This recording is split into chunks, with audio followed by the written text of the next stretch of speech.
one thing is going the extra mile, but the other thing that I think helps so much is going the extra mile in a way that creates value for the other person. And a lesson that took me a long time to learn um, was you can do all sorts of things that will help you stand out, but the people you want to work for, they want to know, how can you do the role that they're asking of you with as little interaction from them as possible? Like, everybody wants to be a mentor to some degree, but one of my old entrepreneurship partner would say, I want to make sure that you're not just a line item when working together, or that you're not just a specific role, but that you can create value. You know what to do, and you only tap me when you absolutely need me. And in the workplace, that's so important.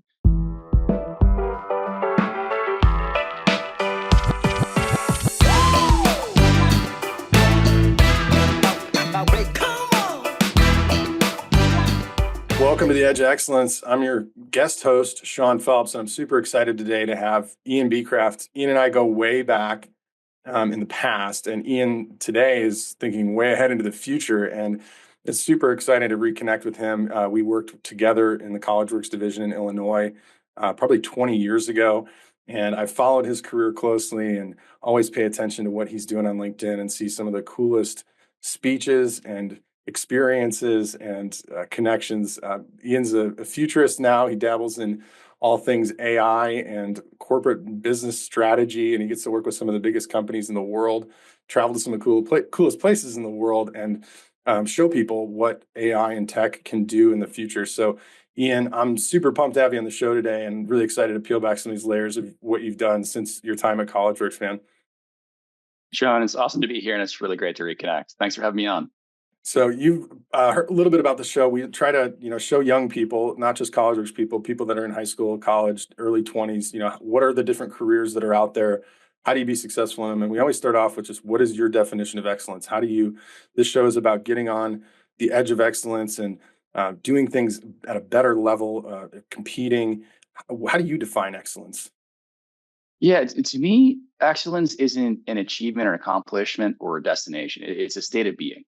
It's a willingness to constantly put yourself into a place where you have to hold yourself to the highest standards to progress. I love the way that Ryan Holiday really looks at excellence and progression, and the idea that the obstacle isn't what's interfering with where you're trying to go, but it is actually the way. It is the necessary thing to experience to take yourself to a higher level, that I don't think a lot of people look at that way. Not enough, anyways. And when I think back to my own college works days, I'm thinking, like, what were the things that I experienced there that kind of pushed me in that direction? And the way I would encapsulate it is, there were many times where I felt challenged to the point where I'm like, man, I just wish I had somebody who could show me the way. And I had lots of resources from my DM to my colleagues, but sometimes you just want someone to step in and say, here's what you got to do. And ultimately, you end up becoming that person who can do that for yourself by stepping into the obstacle and moving through. And to me, having a mentality where that's just what you do, that's what excellence is. I love it, man. I've read some of his stuff, and the obstacles away is this. Yeah, whatever the biggest, scariest thing you're up against is an opportunity. Because if you can figure that out, everyone else has that same problem too. And if you can solve that problem, you're going to be able to help a lot of people and make a big impact. Here, here. That's awesome. So go back to early life, high school, college. What were you like early on? And we'll get to your career, but we want to know, what was little Ian like? Oh, man. I was the nerdiest of nerds when I was a little kid. And I had the photos to prove it. Most people listening to this probably won't get the reference, but there was a movie called Napoleon Dynamite that came out when I was in my teens. And I was a doppelganger for that character. I looked like him. I was socially awkward like him. I was really into things like my fine arts, music. I was a musician. I was hardcore into video games. I was a competitive gamer at that point in time with Sega Genesis. So for those of you who are into things like Dota today, I was winning Blockbuster video game championships in 1998. So most of you don't even know what Blockbuster is, let alone the gaming sector. So most of my time was spent playing video games with my friends, LAN parties, which don't exist today, playing trumpet and piano, but being kind of a part of that ecosystem. did decently in school. I wouldn't say I was like a rock star at all, but I was definitely on the nerdier side. I was friends with everybody, but I was definitely not the cool kid by any stretch of the imagination. So that was kind of like my early teen to high school years. I feel like I came into my own a little bit more in college when I had a chance to really explore my own interests.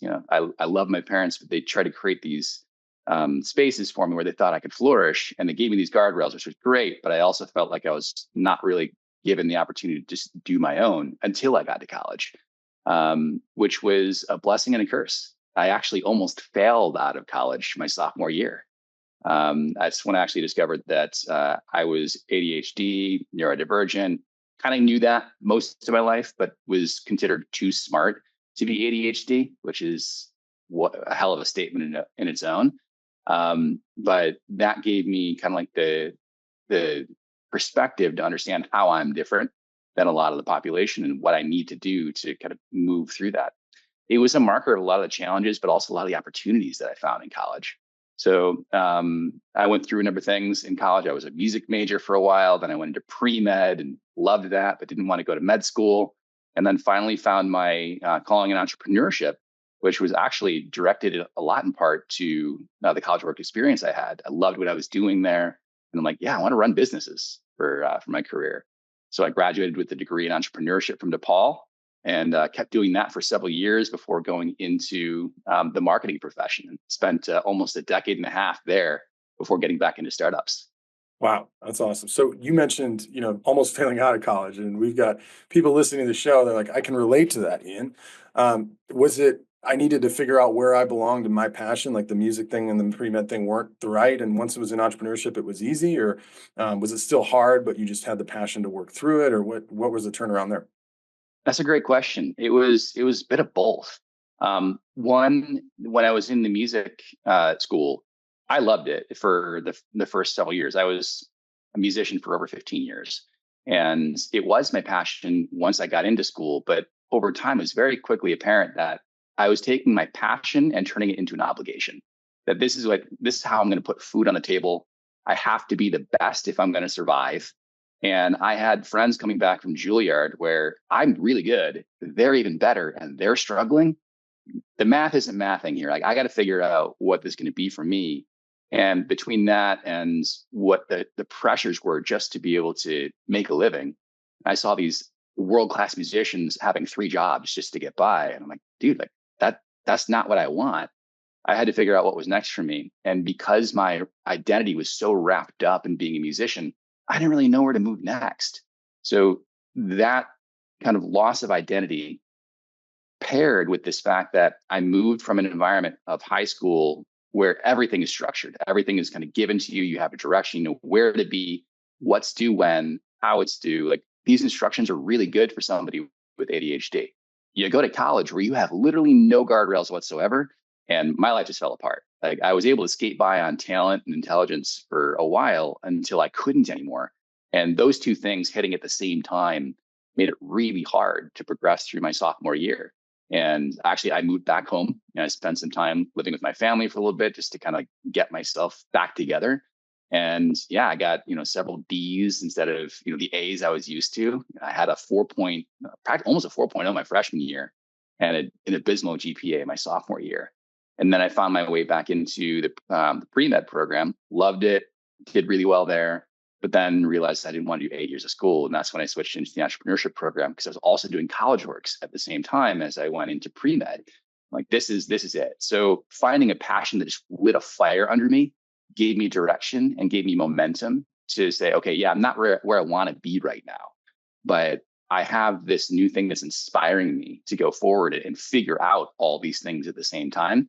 And hell yeah, there are definitely a lot of moments where it was overwhelming, but it felt like I had a new direction, a new purpose to seek and go after. And that's what kept me going. That's awesome, man. So let's fast forward to what you're doing now and the steps along the way. Like, tell us about your career, what you've been involved in after college, and we'll go back to the college work stuff at some point. I just want to hear where you're at now. Yeah, totally. So after college, I stayed in the startup game for a while and actually started a mobile app development shop not too long after I left college. So I did that for about a year and a half. This was back in 2010, I want to say, 2009, 2010. And I got into developing iPhone apps. Really enjoyed that, but the momentum wasn't really where I needed it to be in terms of like really growing, and there's so much I didn't know about scaling something in that line of business. I just come from doing a lot of work in the contracting space, the home improvement space, which was amazingly helpful in terms of understanding how to run a business and how to get clients and sales. And I'd always been interested in tech. Like during my free time, I would teach myself how to program different languages.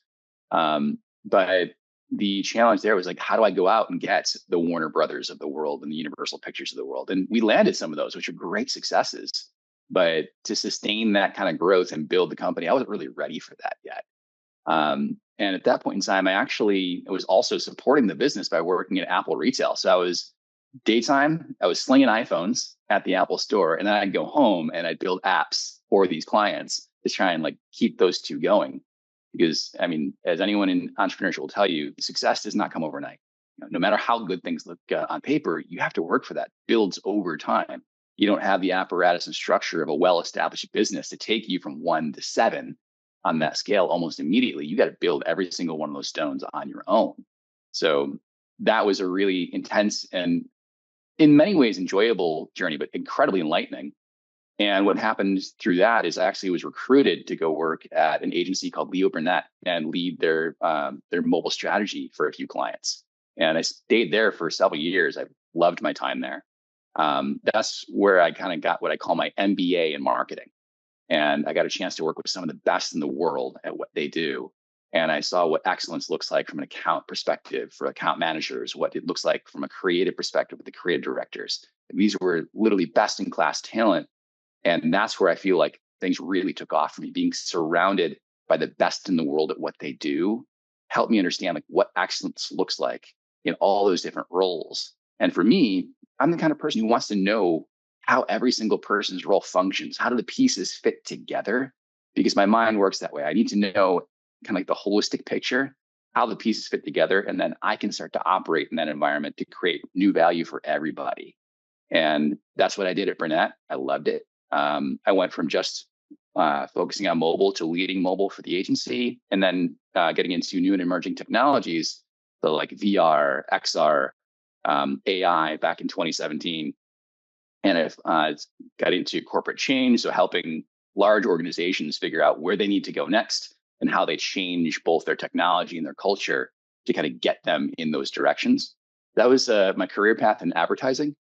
I worked at several different agencies. I worked at Leo Burnett, Havas, Hawkeye, Publicis. So kind of the bigger names in that industry. And then finally, from since then, I moved on to starting, actually worked brand side at a startup for a year for a company called Update Beverage, which I absolutely love. It's an amazing company that does essentially the derivative of caffeine for an energy drink, super effective. But we got to a point where I feel like I could help them. It helped them as far as I could, and then step aside to go build my own company. And it's been Signal Cipher ever since. And that's developed immensely in the last couple of years within the AI space. That's awesome. So let's go to the marketing agencies and the mobile apps first, and just how do your early 20s, you're fresh out of college, we're at the Apple store and then pitching big companies on, hey, let me build an app for you? It was a little bit of that. Like some of it was just knocking on the door and saying, hey, everybody needs an app. Let's build one for you. And just not knowing that that's not how you do it. I think was part of my biggest strength, my biggest asset. I kept doing it and doing it and doing it. And eventually you get someone's attention. And if you find enough people that need what you sell, you'll find somebody who's willing to do business with you. And for me, I think the reason I had some success at that stage was because one, I knew my product cold. Like I could prototype and build something in front of somebody and show them what this would do for them. And that was inspiring. None of their people on their staff could do that. And yes, I was way younger than anyone that worked in their division of that company. But that was also an asset. One, I understood the technology in a way that they didn't. Two, I didn't care that I didn't know. I was just going for it. And a lot of people, especially entrepreneurs or people who've succeeded in business, see themselves in that person a lot. And when they see that, they're kind of like, yeah, I'll give you a shot. I'll let you try this out because I see that you're determined. I see that you're going places. I also see myself in you 15, 20 years ago. And for me, it was about finding those people who felt that way and thought that way. And I'll tell you that that's not the majority that are willing to give you that shot. But when you find them, they're gold. And I found enough of those. And I found also a partner who was amazing. My partner in that business was 45 at the time. So he was 25 years my senior, had some of that business experience. So when I was going and finding these roles, I would come in and then sometimes I just let him talk. And I'd be like the man behind the keyboard, the whiz kid, showing, here's how it works. So you combine those two together and it's really a numbers game. It's just like knocking on doors when you're trying to find leads. It's just do it enough times. You'll find the right person. You'll find the right environment. And then if it clicks, it clicks. That's so awesome. That was how I found the app clients. What was a favorite project or two that you worked on or app that you built during that time? Mm-hmm. So there were a couple. This is way back in the day when apps were like super brand new and had very few functionalities, but we essentially like replicated TV Guide for digital. We did that for a couple of TV clients, like the Warner Brothers group. Actually, we did it for them. We had Chicago Tribune, where we brought a lot of their content onto the mobile app format, which had never been done before. And then one of my favorites was actually for People Magazine South America. And we basically replicated the Hot or Not platform into an app. And the first time I did that, I actually prototyped it in Keynote, which is the Apple's version of PowerPoint. And I was able to take Keynote and create a semi-functional app. I built it in one day to show the executives at their firm, here's what it would look like. Here's the experience. Here's how you'd experience it, rather than, we'll come back to you in 6 weeks with a basically functional coded prototype, which is the way everyone else is doing it. We're able to get them to make a decision in 24 hours. So those dynamics kind of forced me to think outside the box and outside of the ways that everyone else was doing things, so to show people what the experience could be like. And that was a defining moment in my career of, okay, I can use tools in ways they're not meant to be used to create experiences no one else has had, but really bring something to life for someone else. And that became a big part of what I did going forward. That's incredible. So you mentioned that you had some serendipitous moments that led you to this awesome opportunity with a marketing agency, and like being in the right place at the right time, or not knowing where your future is going to go, but how did it unfold that, all right, now I'm going to work at this major marketing agency? Yeah.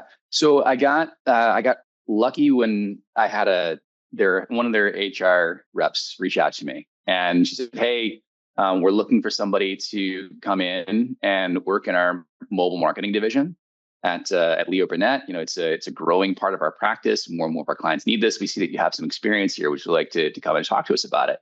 And at that point in time, I knew of Leo Burnett. I knew the name, I knew the legacy, but I didn't really know much about the way they operated, the clients they had, really the inner workings at all.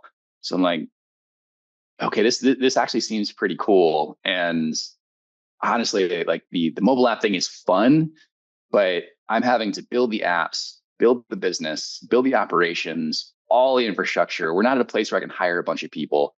I love this, but maybe it's time to take a job. And I figured, of all places, Leo Burnett could not be the worst.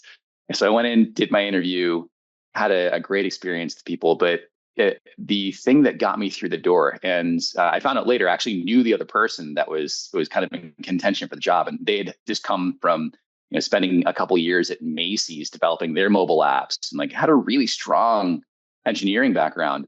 But what got me in the door was the willingness to kind of go that extra mile and take all the experiences I'd had up until that point, and put them to use in this one situation. And actually, one of the things that I did during the interviews was build a prototype of an app overnight, when they sent me a couple of questions. And they didn't ask for it. This was something they were asking more like, can you give me a case study of what you've done in the past? Yeah, sure, I'll give you a case study. But what I'll also do is, based on everything I've heard from you, I'll take the objectives of the client, the challenges that they're having right now, and I'll just go build a prototype of what I think that could look like. And I did it in one evening. I didn't sleep. I think I spent a total of actually about 36 hours straight on that. It's a bunch of Red Bull, a bunch of coffee, and I was ready to collapse when I was done. There were so many moments where I'm like, this is so stupid. I need to stop now. But I just went through with it. And that's what carried the day for me. I was able to get the job by showing not only this passion and ingenuity, but a determination to create value. Whereas the person that I was up against, who I have enormous respect for, we're still friends, but they were relying more on their pedigree and their past and what they had done. And that's what got me in the door at Burnett. And I continued to do that everywhere I went. Was, how do I show new value? And when people work with me, how do I show them what's possible? How do I open up their eyes to what this can do? Not just by telling them what it can do, but experiencing what it can do. And that was one of the biggest lessons I learned through those two different career paths. Dude, that's so cool. But it reminds me of a story I heard of an individual that said, I needed to get this job and I didn't know what to do. And I took my resume and I stapled it to a bunch of pizza boxes and I ordered pizza for this whole office. And I took the last $200 in my bank account and got, 50 pizzas over to this company. And my resume's on the lid. And, it's that job hunt thing that, now it's so hard. There's so many roles posted and so many applicants, and it's so easy to apply that every job gets 1,000 applicants. And to stand out going in the interview process, I'm just going to do a bunch of things that weren't asked of me to show how, not just how I can solve their problems, but the work ethic I'm willing to put in, the craziness that I have. That's incredible, man. Yeah, it was an inspiring moment for myself, but it was a huge lesson learned. It was one thing is going the extra mile, but the other thing that I think helps so much is going the extra mile in a way that creates value for the other person. And a lesson that took me a long time to learn was you can do all sorts of things that will help you stand out, but the people you want to work for, they want to know, how can you do the role that they're asking of you with as little interaction from them as possible? Like, everybody wants to be a mentor to some degree, but one of my old entrepreneurship partner would say, I want to make sure that you're not just a line item when we're working together, or that you're not just a specific role, but that you can create value. You know what to do, and you only tap me when you absolutely need me. And in the workplace, that's so important. So if we're going above and beyond, but it's not targeted, or if it's not showing a specific form of value that is related to what that person needs, it can also come off as like, I want to do everything. And now that person's going to have to refine your direction and really push you along in a specific way.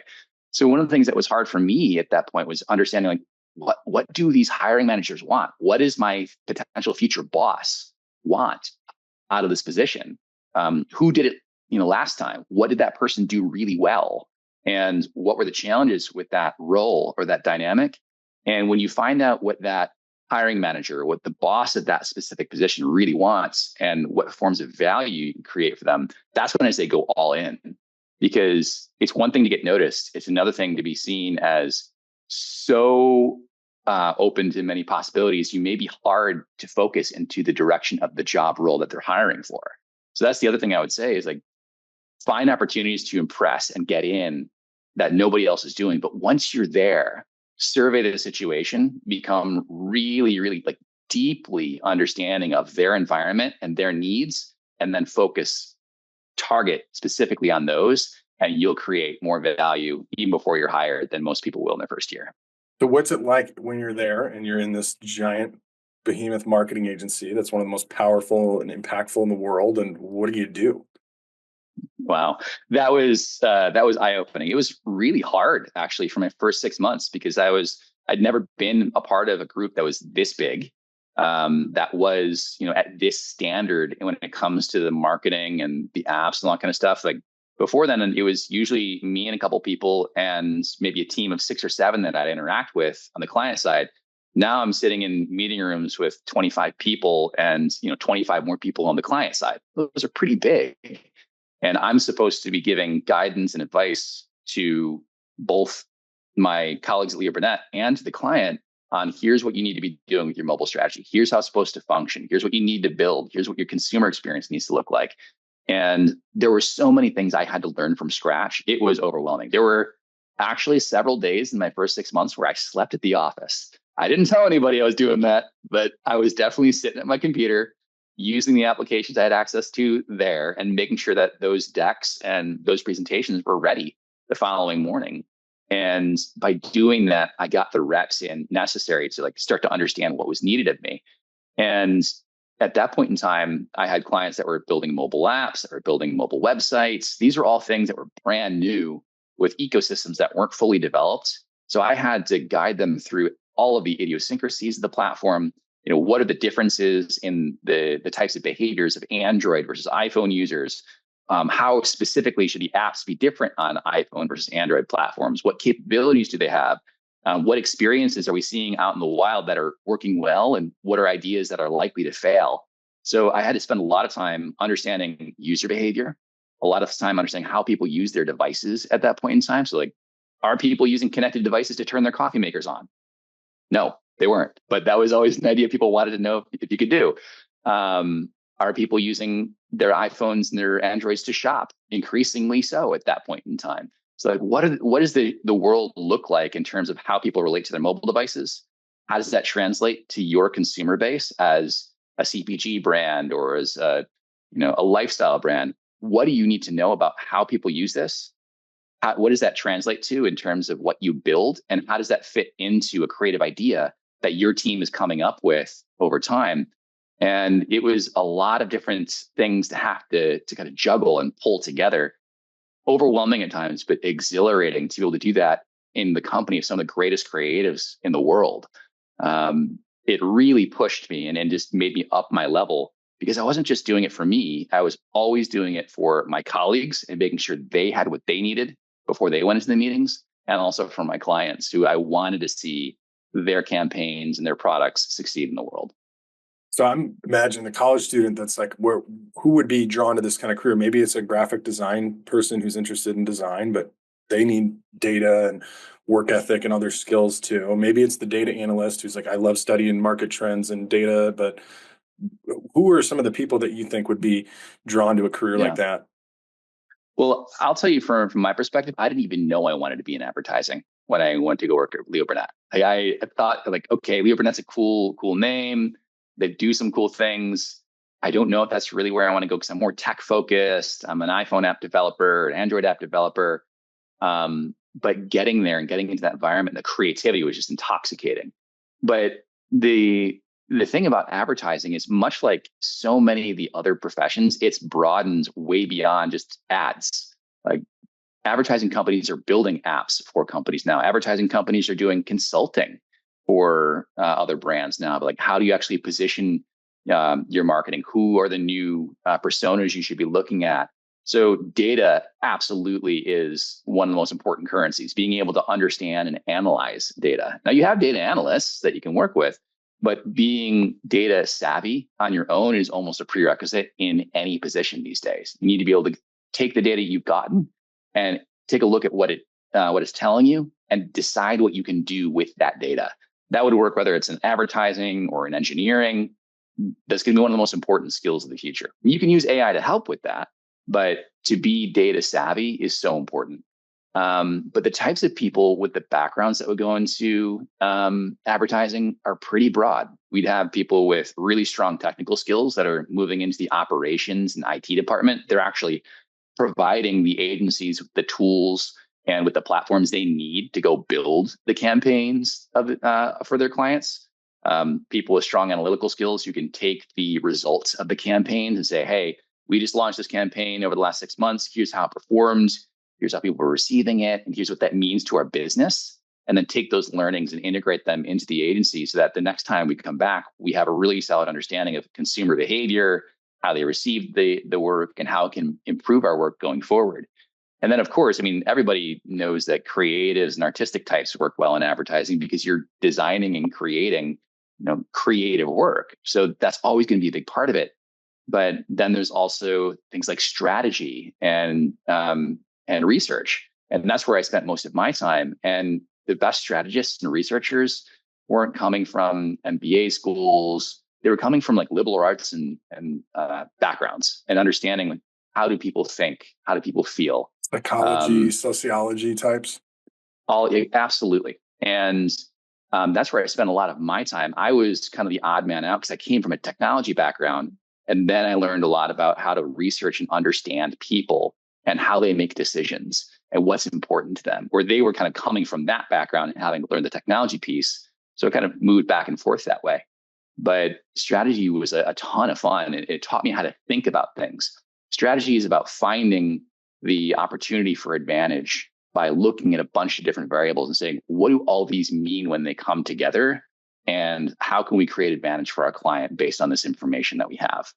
And that is a lot of variables to think about. And you're sitting around next to really, really smart people. And sometimes that could be super overwhelming. But I learned a ton just by being around that. It's paid dividends years and years later as I'm now running a startup again. Yeah. So let's keep going through that progression of you've stayed on the cutting edge of a lot of things, and you're building apps when nobody's building apps, and you don't really know how to manage and run an app building company. You're just figuring it out as you go. And obviously you're painting houses when you don't know what you're doing yet, and you're learning and just saying, I'm going to work the hardest and do the best job I can. And I think you'll be happy. And hindsight, by the way, I look back and it's like, I was a really good intern. At the time I was so paranoid about, am I doing a good job? And I own rental properties in my home now, and I deal with contractors like literally every week. I'm dealing with right now, supposed to meet somebody to get a new garage door on a rental property. And a lot of them are really difficult to work with, and they kind of stink and they don't go the extra mile or communicate well. So I look back and think I was actually doing a really good job. That whole time I was paranoid about not doing a great job. And my paranoia about doing a good job is what made me good. It's what made me stand out. And then you continue going on in the marketing world of I'm learning on the fly, I'm figuring this out. You've continued to kind of be that lifelong learner and go, what's next? And then what's next you identified as AI is next. So talk about how you kind of got into futurism and AI and what you're doing now.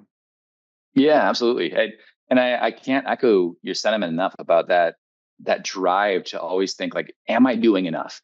One of the things that I think is not discussed enough about success is that there are multiple drivers of performance. There is the carrot and the stick. People want to aspire towards something. They also want to move away from something else. And it's perfectly okay to use that fear of falling behind to drive you forward. I think that all of the emotions and all of the things that we experience can be used as tools for our own betterment. Your ego, fear, anger, things that we typically look at as like those are bad things. If they're used in the right way, if they're understood in the right way, they can be invaluable resources for you in terms of shaping who you are and pushing yourself to go even further. So I would say for me, like I was very similar. The fear of not being enough was a huge theme in my childhood and in my early years. Like I always felt like I wasn't going to be enough. Even when I was working at Burnett, I'd look around at all these amazing, accomplished people and say, man, do I even measure up? Like if you look at my career now, based on the summary of my LinkedIn profile, it looks like I had success after success after success. But there was so much fear, uncertainty, and doubt in myself during that period of time. And I just come from a space where I'd spent a lot of time doing the same thing with the apps and also with painting houses. I had no idea what I was doing. When I joined CollegeWorks Painting, I barely knew how to screw in a light bulb. Like I was so inept at fixing things or building things that I'm like, am I really the right person to trust with this? And now, anything around the house, I do with my own bare hands and I love it. And that came from that experience of working at CollegeWorks Painting. And I think that that's a big part of what set me up for my future of, I don't have a clue, but I'm going to figure it out. And I'll be damned if I don't. And I really do think that fear can be a motivator in a positive way. It doesn't just have to be, I'm aspiring to do the greatest things in the world. I don't feel fear. I don't feel doubt. I don't feel anger. We all do. We're human. Accept those, embrace those, integrate those into who you are and where you want to go with it. So that's one thing that I would say is we don't have to shy away from that discussion. But when it came to the AI piece, going back towards like how I kind of moved my career forward, when I came to the end of my time at Burnett and moving to other agencies, Havas and Epsilon, that was about the time that AI and machine learning were becoming a bigger part of the discussion. And I'd been working with some machine learning projects before that, really leaned into it when I worked at Epsilon, which was a huge like data company / agency / tech operator. And that's when I got my first chance to like really lead a department at scale. Think about innovation for corporate change and also get into AI pretty heavily. So in 2017, there was a paper called Attention is All You Need that kind of changed the game. And it brought us the beginnings of what we now know as generative AI. And I remember seeing this and thinking, this is a like tectonic shift in how all of this is going to work. And it took me a while to get there. I didn't have it the first time I read that paper, but a lot of that came from my experience of working with machine learning and AI and new technologies in the past. And I decided to really lean in, like really lean in. I went and took courses on Google's free platform. I went to Coursera and taught myself a bunch of new things here to understand like what is machine learning doing towards becoming more useful, and how does AI fit into the picture for clients? Kind of like I taught myself, Visual Basic and C# when I was in college. And that helped me understand more of the landscape of where all of this is going. And at the same time, I was also starting to build my public speaking. I wouldn't call it a career, but more of just like an interest in speaking on the circuit and building connections that way. I did my first TEDx speech in 2011 or 12.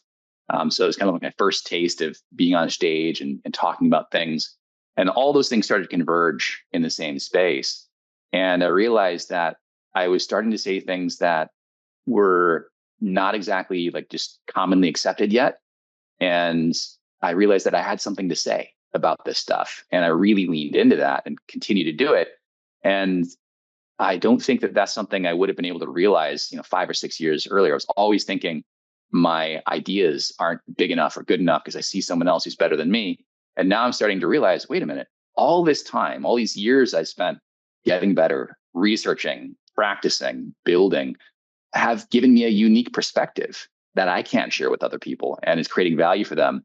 So that's where the public speaking started to really flourish. It took me about 10 years of that to get to where I am today.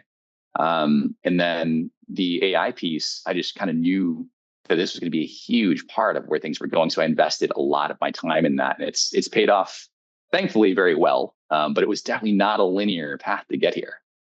So you've had a chance to speak also in front of some huge audiences like South by Southwest and some other conferences that all over the world. What is the speaking gigs like? How did you advance that? Yeah. Honestly, I sought as many opportunities as I could to get on stage and push myself in that direction. Initially, it wasn't because I wanted a career in it, but I knew that it was going to create opportunity for me.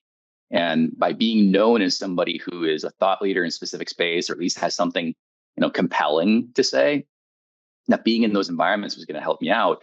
And I was also going to meet other amazing people who have interesting things to say and are doing interesting things. So my first couple years in the public speaking sphere was being on panels with like 4 or 5 other people at a time, not solo keynotes on stage. That took years to get to.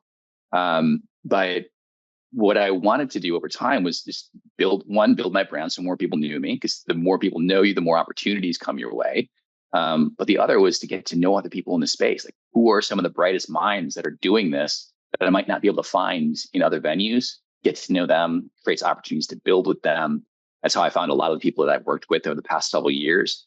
And then it was about 5 years ago that I realized I could actually make this a big part of my career. And I started to lean into that a little bit. And it really took off about 3 years ago. 5 years ago is when I got my first opportunity at South by Southwest. I submitted a talk idea. I had proof that I'd done it a couple of times before. But I actually got in on their smallest stage with their smallest amount of time. And they have this thing called Ignite, which is a Pechakucha style speech, which means you have 5 minutes and you have 20 slides, and the slides auto advance. You can't control the slides. You have to keep your timing going. And it's one of the hardest speeches I've ever had to write, because I had to compress a full speech into 5 minutes, be clear, master the timing, and be thrown on stage in front of it was like 500 or 600 people at that point in time. And it was an amazing experience. Thankfully, I nailed that. So they saw, okay, this guy cares. And the following year I submitted again, but that was also the year that the pandemic shut everything down. Like, they actually canceled South by Southwest that year.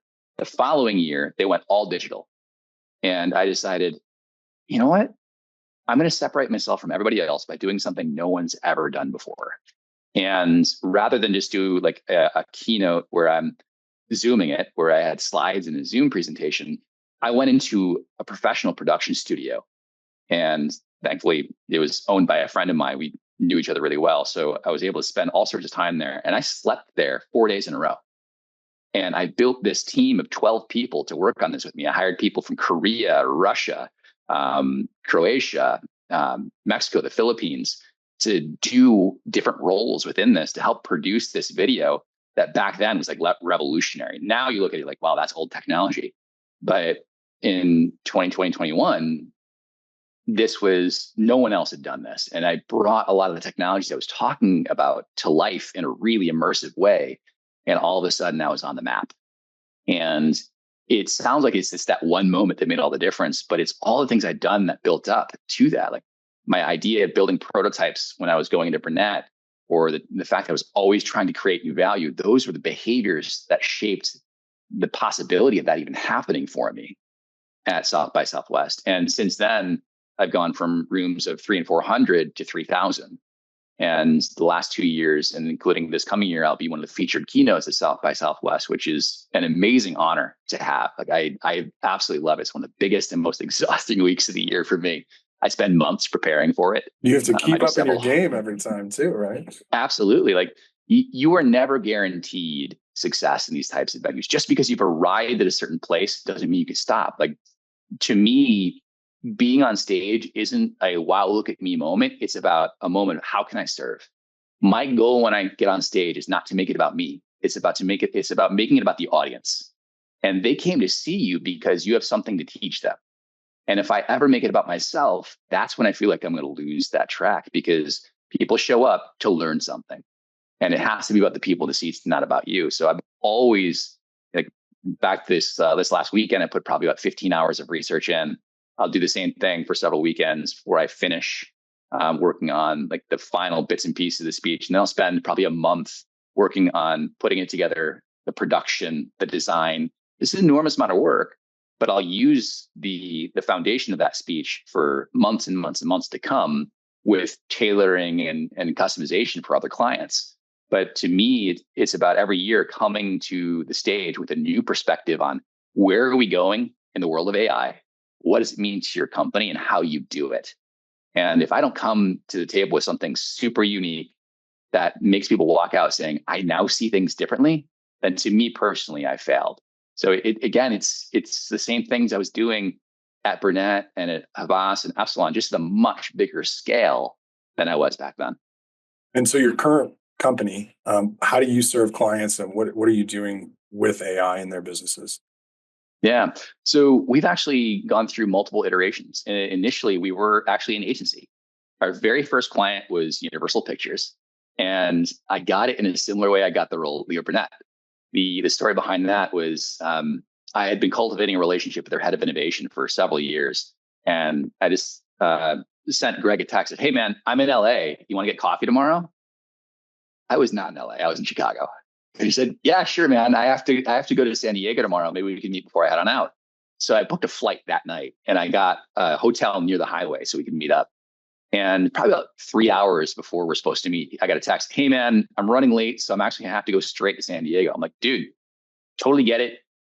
Let me meet you near your destination so you don't have to go out of your way or do anything like that. We did. We met at a coffee shop. We spent an hour and 10 minutes together, discussed a bunch of things. Like, actually wanted to reach out to you because we're doing a couple of things that you've been researching, and we worked with Accenture and didn't get anything we wanted from them. And we know that you're doing this stuff. Let's talk. And over the course of about 3 months, we ended up coming to a conclusion that we needed to work on a project together around a movie launch. So we did something for the Renfield movie launch, and I assembled a team that essentially did what other agencies walked away from.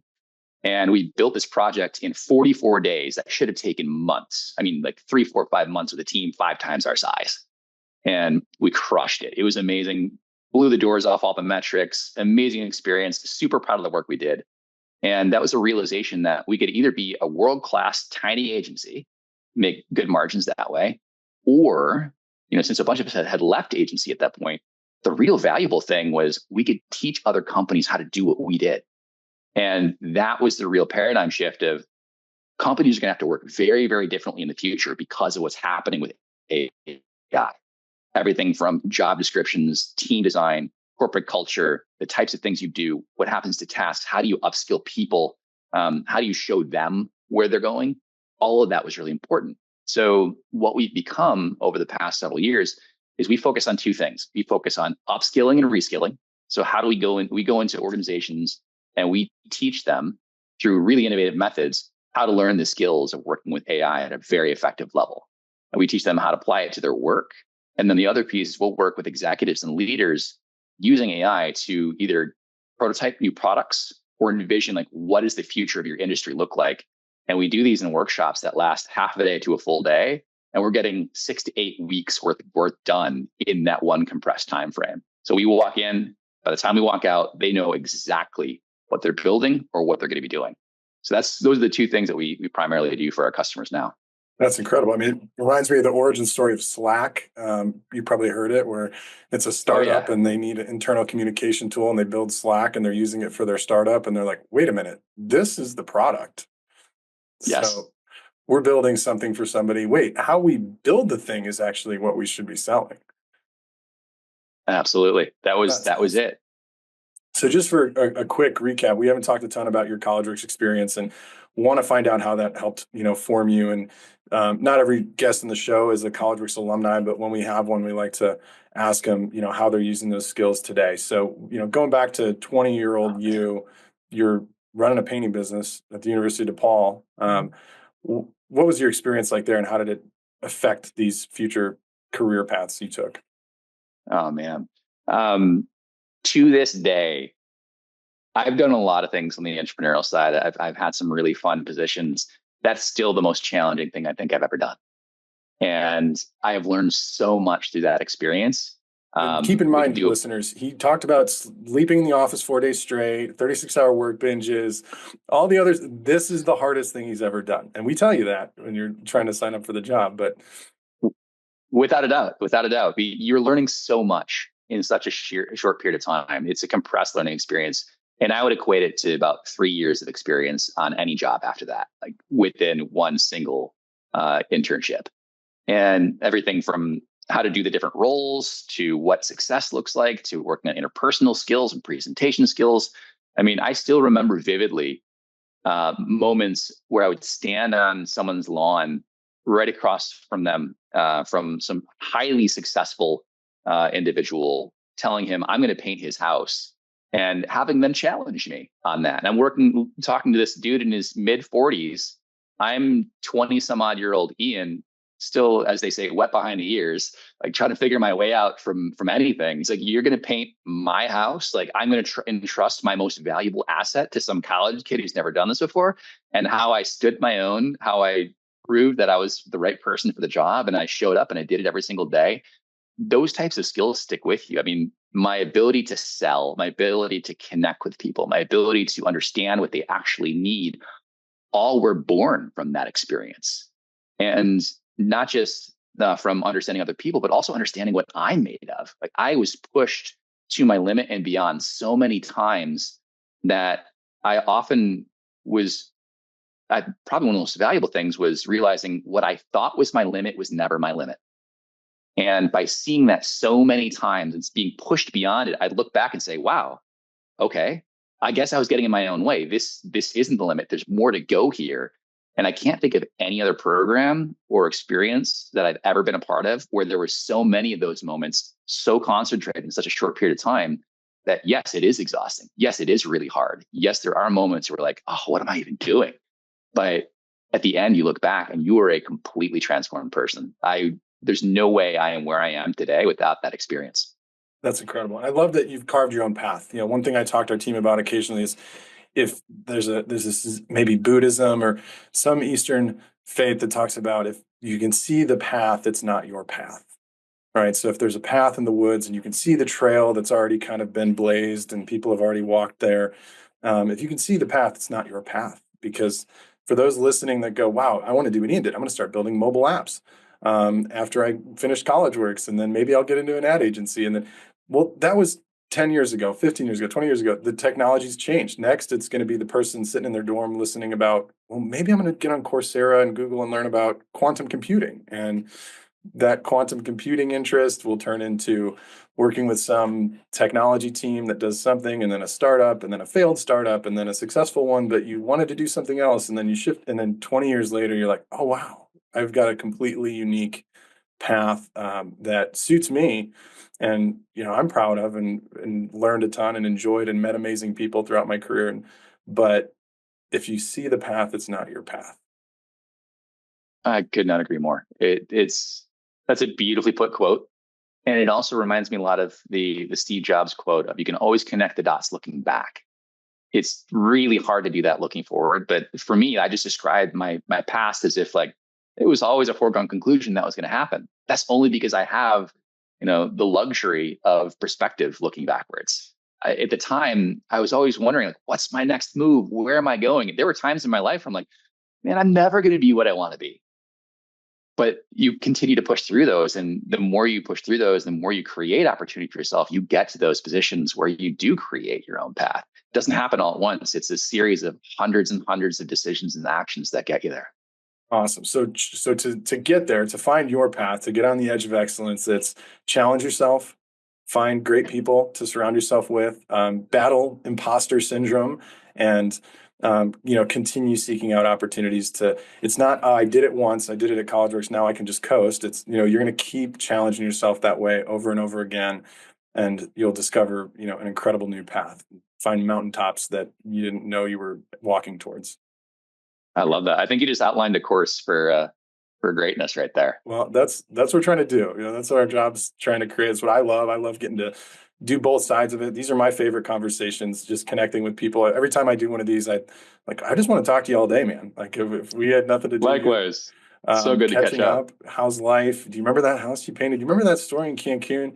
It would be incredible. I love seeing where our alumni have gone afterwards, and I love helping to, a couple weeks from now, I'll be sitting in front of a training room of bright-eyed, bushy-tailed interns. Like, I don't even know what I just signed up for, and I've never knocked on a door before. And some of them will obviously work their butts off to get through it and go through those same learning experiences that you and I did, and we'll get to see their careers evolve and develop as well. So I am so excited for those future interns, man. They're going to be in for a heck of a ride. Well, thanks a ton for joining us on the show. We'll probably have to do another follow-up episode to learn more about future tech, because you've got stay on the cutting edge for us, Ian, because you're our insight into, what's going on? Oh, let's follow Ian's socials and we can kind of see what's going on and what's next in the world. So thank you so much for being on the show today. Thanks for having me, Sean. It's great to catch up.